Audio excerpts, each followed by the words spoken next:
Hey everyone, in this second lecture for chapter 28, we're going to talk about the magnetic force on a current, which is basically due to the charge moving in the current through a wire, for example. So let's just first of all get a formula for the force, the magnetic force on the current. And so let's say I have a wire with a current I call it capital I here in the book, sometimes they call it small I. But it's going through the wire in this direction, and I've got a length of wire L in the magnetic field B, which is pointing upward here. So again, just the practice right-hand rule, fingers will go in the direction the charge is moving, the current in this particular case. Palm will face upward the way the magnetic field points. My thumb points out of the page. That's the direction of the force on the current. Right, and remember, we think of current as positive charges moving through the wire. So the thumb is out, the force is pointed upward, and you would see the current actually be pushed this way in the magnetic field. Right, so that's the direction of the force. To get the magnitude, we can go back to our force equation for a charge moving in the field. F equals Q cross B, or QV cross B, or QVB sine theta, if we're just interested in the magnitude. Now the velocity of the charges in the wire, right, they're going to go through this distance L in a time delta t. So their speed is their distance over time, L over delta t, and that will be a certain amount of charge. Right? It's not just one charge in the current, but all of the charge. So if I look at delta Q over delta T, I recognize that that is my current, I. So I get for the force, the magnitude, right, I get ILB sine of theta, where again, the angle is the angle between the current direction and the magnetic field direction. If they're perpendicular to one another, right, theta is 90 degrees, sine of 90 is 1, and I just get F equals ILB. But this is the equation that we'll always use if we're getting the force on a current, a length of current L in a magnetic field. Again, sometimes you'll see three-dimensional situations where I draw the current into the board or into the page, or the current out, right? And so I have a circle with an X, like a single arrow going in for current in, and a dot, like the tip of the arrow for the current coming out. Now, let's just ask a quick question to get some more practice with our right-hand rule again. It's the same right-hand rule we use for charges. Let's say that this wire has a weight, mg. What direction and what magnitude of field would I need to kind of balance that wire or make it levitate? So I need the force going up, right? So that the force is equal to the weight. Let's call it FB because it's the magnetic force. So that should equal mg, and that's going to equal ILB. Right? As long as my magnetic field is either up or down perpendicular to the wire 90 degrees. So I should get ILB equals mg, or B equals mg over IL. Now, what's the direction of the magnetic field? All right, well, I can kind of use my right-hand rule to figure that out. It's a little bit different now because I know the direction of the force, and I'm looking for the direction of the field. So various ways people use the right-hand rule, but I always have my thumb indicating the force. So I'm going to put my thumb in the direction of the force there. And my fingers always indicate the direction the charge or the current's going. It's going into the page here. Right, so my finger should be into the page, my thumb up, my palm is to the left. So my magnetic field in this particular situation should be going this way. And it should actually be going to the left here. And again, right, I'm just using the right-hand rule. Fingers in the direction of the current, palm the field, force is up. Now, if the current were coming out, and I wanted to make it balance, still need the force going up, but my magnetic field would have to go to the right. So hopefully that gives a little bit more practice with right-hand rule. It's the same right-hand rule for charge moving, for a single charge moving or a current. So next topic related to this, we're going to talk about the torque on a current loop.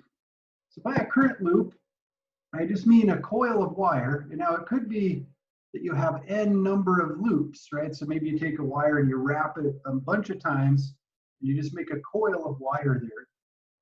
And then I put it in a magnetic field and I attach it so a current goes through it. Now here I have a rectangular one. I'm going to say it's a square, but the result will be basically the same. If I have this rectangular current or square current in the field, what happens to it? Well, there's going to be a force on the current on each side. Now notice, right, the angle between the left-hand side and the magnetic field is 0. The force is 0 on this left-hand side. It's 180 on the right hand. There is no force on either the right or left sides. What about the top and the bottom? Well, let's look at the top. Current going this way, put my fingers that way. Palm is up, the field's going upward. My thumb is pointing out of the page. The force is out. It's actually pushing this top part outward toward me. Now to go to the bottom, fingers in the direction of the current, palm up. You'll see your thumb is in. The force is actually into the page. So what's going to happen here with a force out on the top and a force in on the bottom, it's going to cause that to rotate. So it creates a torque on the current loop to make it rotate.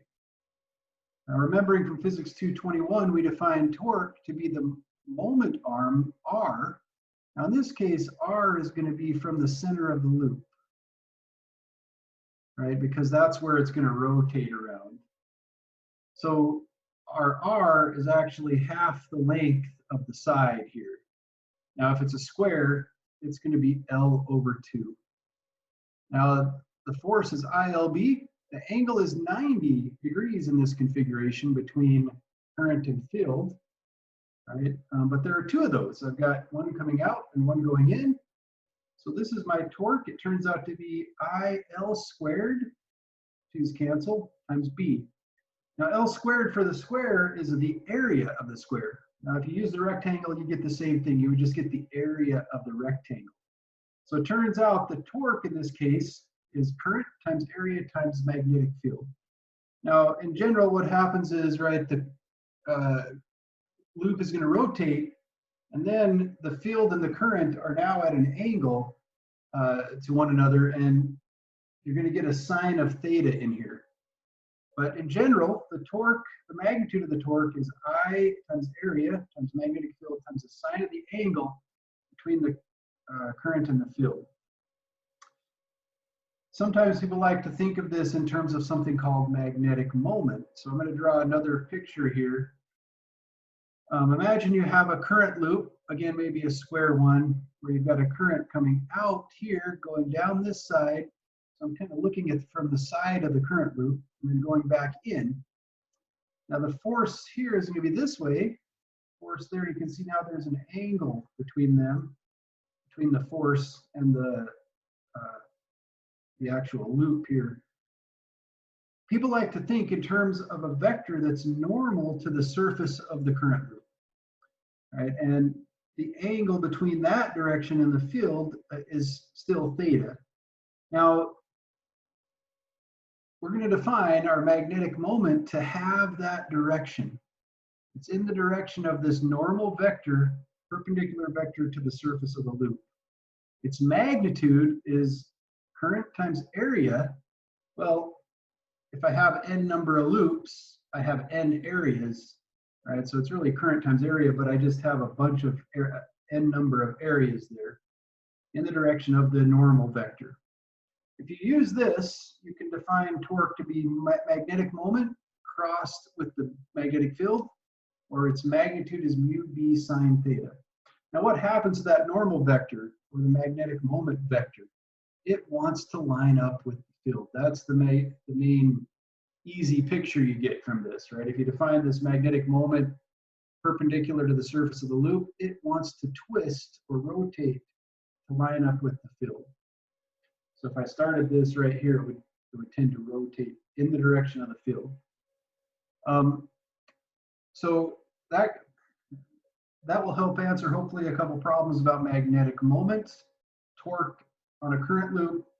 Another thing that you can always talk about is the energy stored in the loop, right? Let's say I take this and I pull it away. The further I pull it away from the direction of the field, the more potential energy it has. It wants to flip back, right? I have to do work against the field to get it over. It's kind of like a spring. I pull the spring and I let go. It wants to flip back and release that energy. Maybe I won't go into all the details of calculating that, but it comes about from calculating the work. Now the work for a torque is the torque times the angle. So you do an integral, right, of sine theta, you get a cosine theta here. And I'm not going to worry about the signs, but mu b cosine theta is the dot product.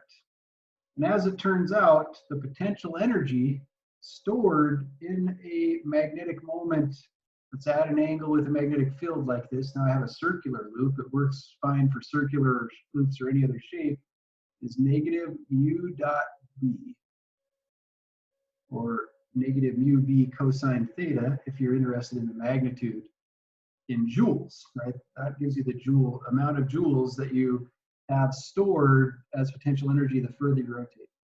Now when it's lined up with the field, there's zero potential energy, right? It's kind of like it's at the ground level.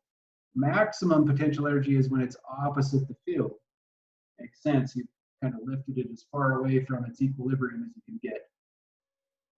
It turns out that this energy is useful in something called magnetic imaging technology, or magnetic resonance imaging. So in MRI, what happens is each little nucleus of an atom has a magnetic moment for particular atoms.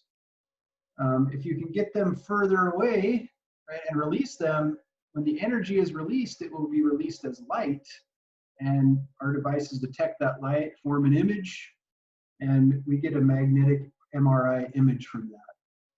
Now it's a lot more complicated than that in how you set it up and get that image and everything, but that's the basic idea. We use the magnetic moments from nuclei in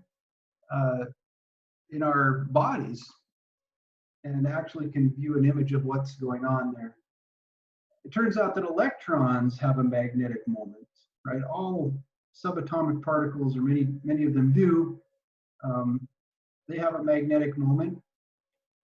And as we'll see in the next chapter, the way you get magnetic fields really is from currents in either atoms or circuits. Currents create a magnetic field. And so the magnetic moment of the electron is related to the spin of the electron. Right? And you can kind of think of the spin as the rotation of the electron about its own axis, like the Earth spinning around its own axis. Now this actually is much more complicated. It turns out spin's a quantum mechanical thing.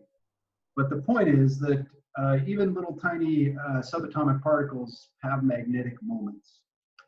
Okay, and so that's it for this chapter as far as the reading quiz and the problems. If you have other questions, I can make other videos, but we'll stop there for right now.